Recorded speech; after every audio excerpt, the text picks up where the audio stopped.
I don't think the impact of living with chronic pain can be overstated. It's Pain Awareness Month, and I thought it would be a great time to talk about what it really means to experience chronic pain. On this channel, I talk about what works for me, what helps, and I try to keep it really positive and hope focused. That's how I feel.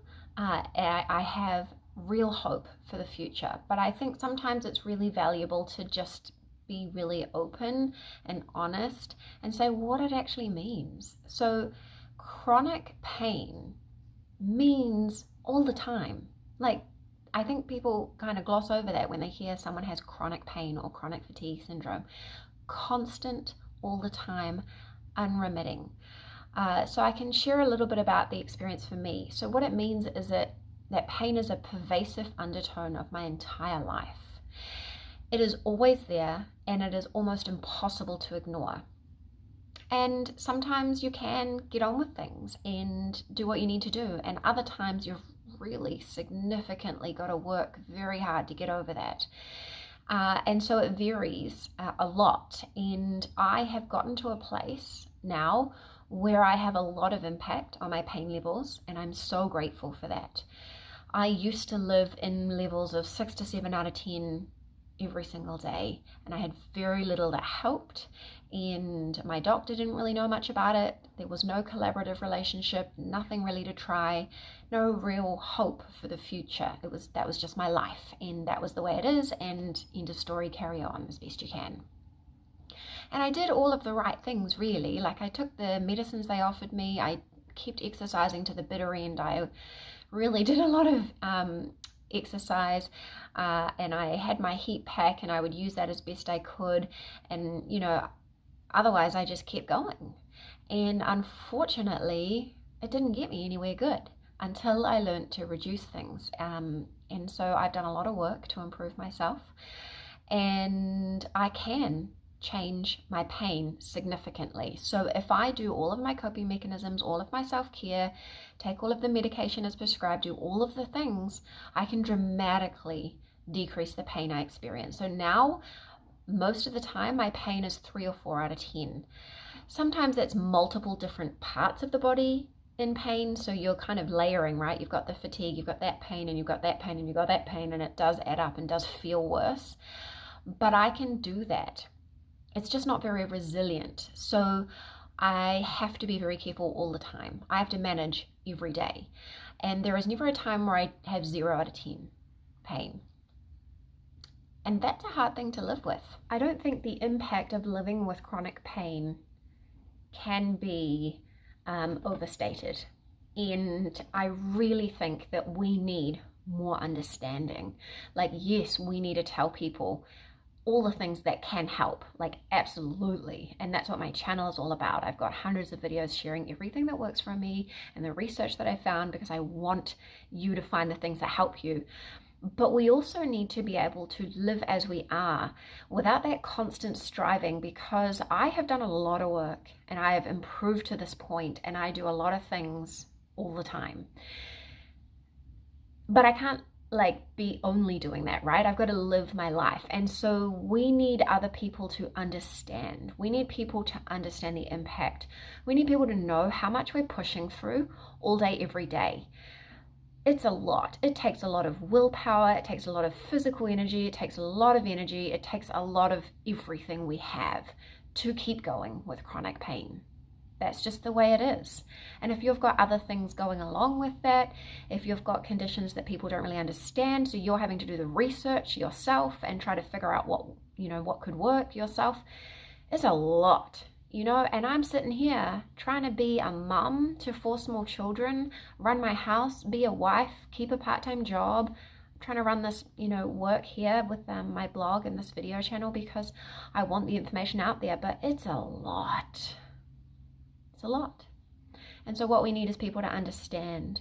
And so when I say a boundary, because that boundary helps me to reduce the pain as much as possible, instead of being met with gaslighting or outright misunderstanding, not wanting to understand, or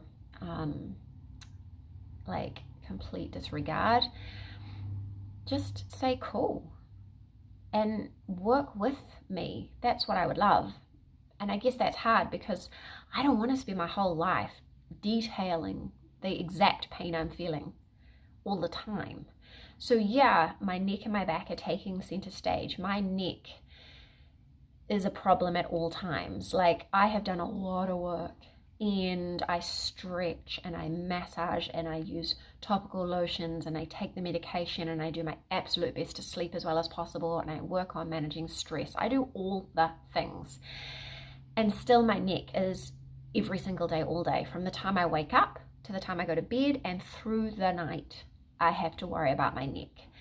It takes a lot of like everything to manage. I can't move in certain ways. I can't like reverse the car for a long time because I can't turn my head in a certain direction for a long time. So I can't like sit in a lecture or something and not have my head supported, and I can't have I need to be able to wriggle it basically. It needs to move at all times.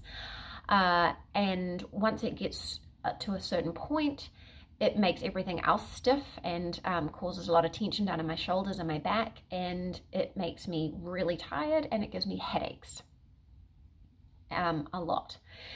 And so you can imagine the impact that has on my life.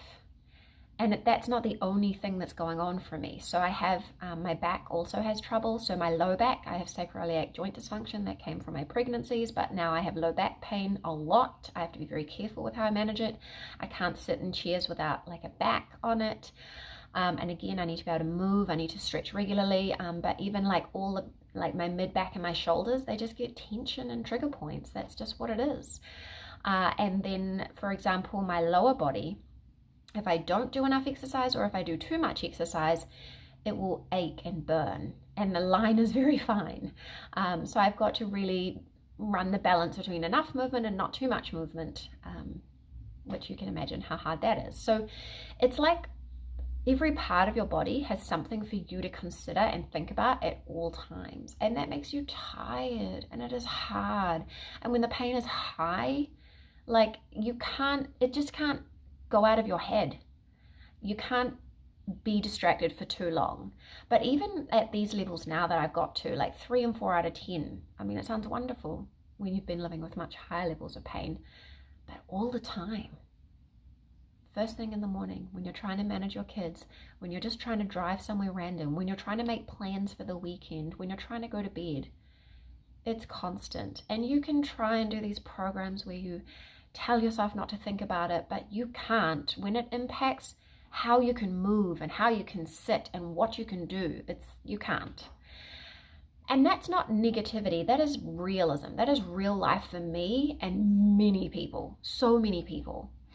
And the thing is that I do all the things, like all the things. I am one of the most proactive people you will meet. I take the medication as prescribed. I do all of the stretching. I do the yoga. I do the meditation. I do the breath work. I get outside. I try to eat healthy. I try to take warm baths and showers. I use my heat pack like every couple of hours. I take the supplements. I do the research. There's really not much more I could do at this point. And that's where it is at. And so you can imagine that it doesn't feel incredibly great to know how much work I've put in and to just be here. There's a couple of things that I haven't tried, but like they're not going to magically fix anything at this point. There is no magical fix. It's been 20 years. And that's a hard thing to stomach. I have real hope for the future. I have real hope for the future of research that's coming up now, the work that people are doing. But really, I am living the best case scenario at this point in time. Without someone who has a spontaneous remission, this is best case scenario. And I do a really great job, but unfortunately, I have internalized ableism and society's views on how we should live. And so I probably push myself more than anyone else. But I definitely know that I hold back my family and they miss out because of this. But I also know it's not my fault because there's no one who works harder. So it's a real tension. It's a real thing to live with this sort of condition. So I want to sit with it for a second, and I want to say, if you feel defeated sometimes, if you feel overwhelmed sometimes, I'm there too, and I hear you, and I get it so much. But then if you wonder how I can come on in these videos and be so positive and hope focused, first, I want you to feel good. I don't want to make a video that's going to make you feel sad. But second, I have hope. At all times, I have hope for you and for me. And that's why I share everything on my blog. That's why I share yoga classes and meditation and breath work, because these things help me, and these are things that I'm equipped to give to you. But I share everything else that works for me. So if you want to have a little dig through the channel, please do, and I'll link a video with the best things that are helping me recently. But that's what my whole channel is for. So do have a scroll through and have a check through, because that's what it's all there for. Tell us, what is your experience with chronic pain, and what are your best tips for managing? Thanks, guys.